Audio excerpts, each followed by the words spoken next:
let's talk now about how to work with our email autoresponders inside of Instant Customer. We already looked at the SMS messages, and if you have acquired your lead by SMS, that will be the first thing they get. If you're acquiring leads by email, they will receive a sequence of email messages, and you can see them right here. These are set up to go out. The first one is set up to go out 4 hours after subscribing, and then 2 days later, 5 days, 7 days. These are all things that you can adjust yourself once you're in the campaign here.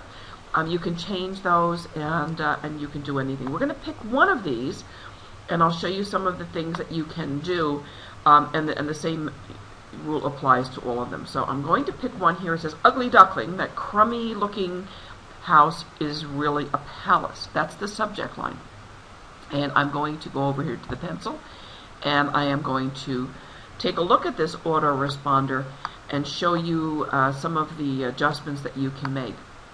This particular one is in a sequence set to go 5 days after the subscriber joins your list.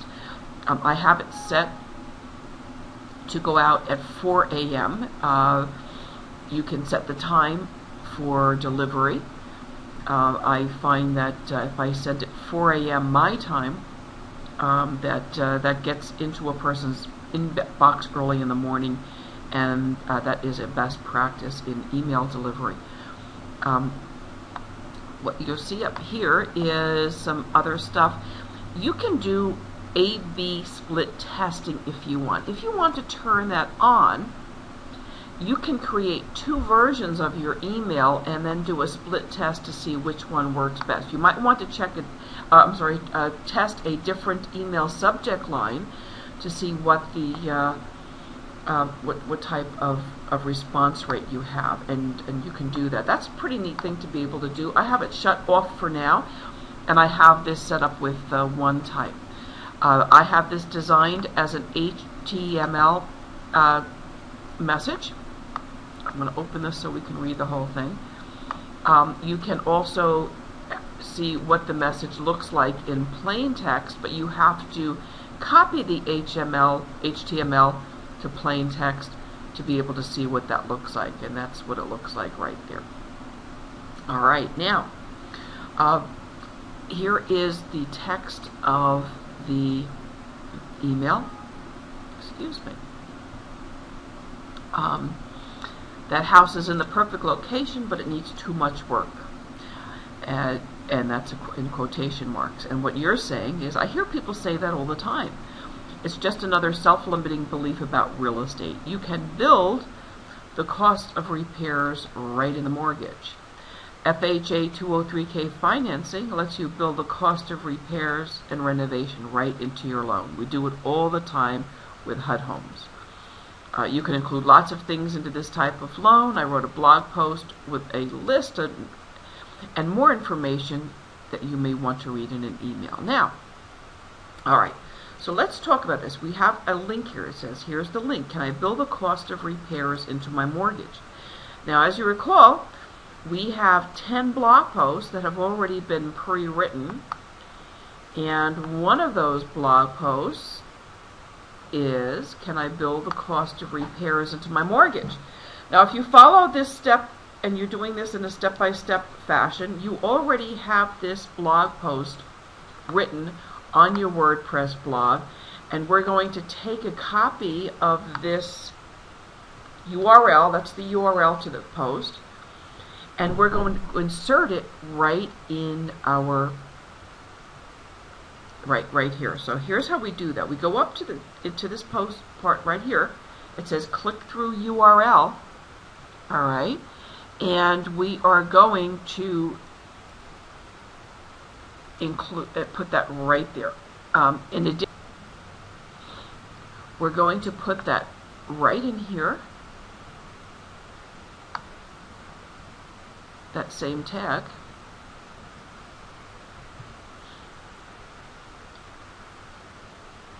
And say I'll call it FHA203K.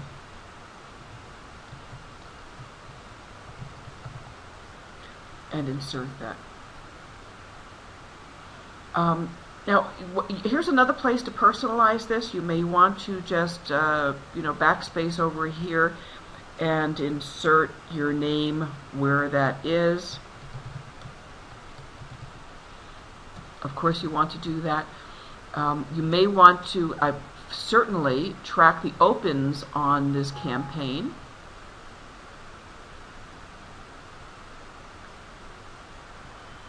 Wherever you see a little light bulb there, you can take a look and see what that looks like down here, what is being explained. Here they're talking about tags, how to use campaign tags.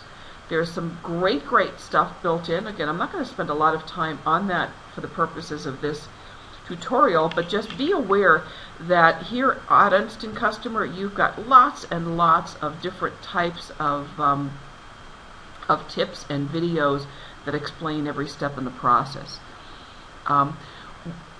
Okay, back up here, back at this URL, what will happen is when you put your URL up here and people click through, you're going to find that you can track that and see how many people are actually looking at that. There are some other things you can do. You can allow replies, and when people reply to your email, you can collect the information there. That can be a very good idea. I'm going to put it off for now because I'm going to leave that up to you. I've written this campaign, not making those choices for you, but if you're going to take this document and upload your own campaign, then decide how you want to handle that. If you have an event attached to this campaign, if you're doing an evergreen webinar or something like, or a teleconference, you can attach information there. You can send a test copy of this to yourself right after you save it, and that's very important. And you can certainly insert your own email address, your own mailing address for canned spam, and remove mine, please. And that's how this works. And you just go through each of these emails, insert your blog post URLs. If you want to try another email subject line and do some testing, you can do that. If you don't like the ones I have, you can also change that as well. Just so that you know, I have email open rates that are right now ranging between 40 and 160%.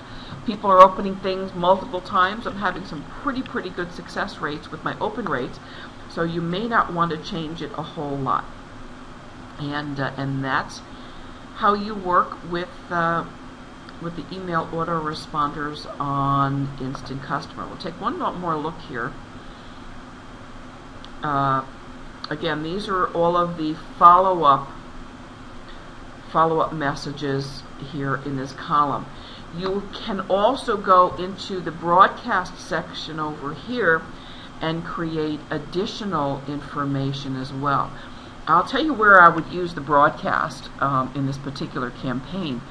I would create a broadcast message by using SMS or email, all right?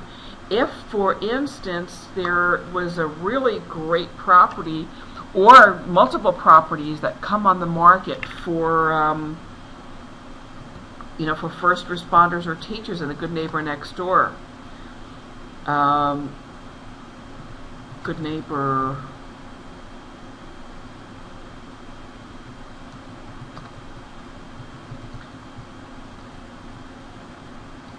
they don't come on the market all the time. If something does come on the market, that becomes a really good reason to send somebody or to send your list a broadcast. What happens with a broadcast message is that you can send it out to all of your list. You can choose a time to send it. You can send it immediately. You can save it, and you can specify those times, and that will go out to everybody. So we've got autoresponders here that are on time delivery, and you have the ability to send broadcast messages also. And just so that you know, on these campaigns, you have a QR code that's built in. You can do voicemail, direct to voicemail broadcasts also. You can do all kinds of things with this program, and again, I'm not going to get into all of that, but it's amazing. You can send a message. You can create a recorded message and send it to your list and have it just appear in their voicemail on their cell phone. Of course, you have to have their cell phone numbers to be able to do that. But again, there will be some more training about that. Now, I think what I will be doing is creating a lot more tutorials. I'm working with more and more people who are working with Instant Customer. Again, they do have great tutorials. They have some great training on the platform, and I will be doing some additional training relative to real estate and actually some other people in some other industries, so that you can use this in your business. And if Instant Customer is something that you want to use, there is a link over on the other side in the membership site that I have for you.